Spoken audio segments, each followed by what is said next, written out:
दिनांक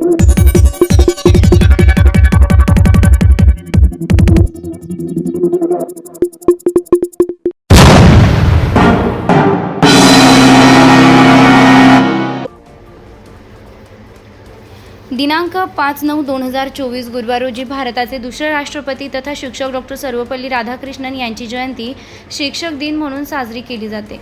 शिक्षक दिनाच्या निमित्तानं दैनंदिन अध्यापन करणाऱ्या शिक्षकांना विश्रांती मिळाली. हरिपाठ, परिपाठ, अध्यापन, सत्कार समारंभ, भाषणं इत्यादी नियोजन विद्यार्थ्यांनी केलं होतं.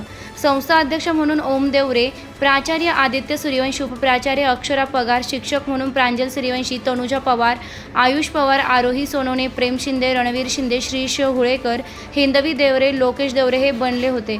तसेच शिक्षक बनलेल्या विद्यार्थ्यांनी आपलं मनोगत व्यक्त करताना शिक्षकांचं काम किती अवघड असतं, जबाबदारी कशी पार पाडली जाते, विद्यार्थ्यांना कसं सांभाळावं लागतं, विद्यार्थ्यांना अवघड भाग कसा समजून द्यावा लागतो आदी अनुभव सांगितले. तसेच संस्थेचे अध्यक्ष माननीय मोहन यमाजी देवरे यांनी दैनंदिन अध्यापन करणाऱ्या शिक्षकांचा गुलाब पुष्प व भेटवस्तू देऊन सत्कार केला आहे. कार्यक्रमाचं सूत्रसंचालन पवन देवरे व ललित देवरे यांनी केलं आहे. स्टार लक्ष मराठी न्यूजसाठी रामदास कुंवर, उमराणे.